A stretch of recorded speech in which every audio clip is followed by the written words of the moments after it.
Love மேரேஜ்னால் ஏன் எல்லாரும் பயப்படுறாங்க அப்படின்றது எனக்கு தெரியல. மேபி தெரிஞ்ச ஒரு ரீசன் மட்டும் சொல்கிறேன்.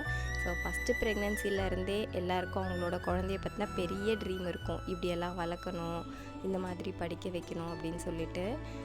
பட் டீனேஜ் வரும்போது எல்லாருக்குமே ஒரு சில இன்ஃபாக்சுவேஷன், அஃபெக்ஷன் அதெல்லாம் வர்றது காமன் தான். ஒரு மெச்சூர்ட் லெவல் வரும்போது தான் புரியும் இதெல்லாம் ஒரு விஷயமே கிடையாது அப்படின்னு சொல்லிட்டு. எதுக்காக சொல்ல வரேன்னா, நியர்பை என்னோட நெய்பர் அக்கா, அவங்க பொண்ணு 12th ஸ்டாண்டர்ட் எக்ஸாம் முடிஞ்சதுமே அவளுக்கு 18 இயர்ஸ் கம்ப்ளீட் ஆனதுமே லவ் மேரேஜ் பண்ணிக்கிட்டா. பேரண்ட் சப்போர்ட் இல்லாமல் அவங்க அம்மா அப்பா சொல்லிவிட்டு அழும்போது எனக்கு ரொம்பவே கஷ்டமாயிடுச்சு.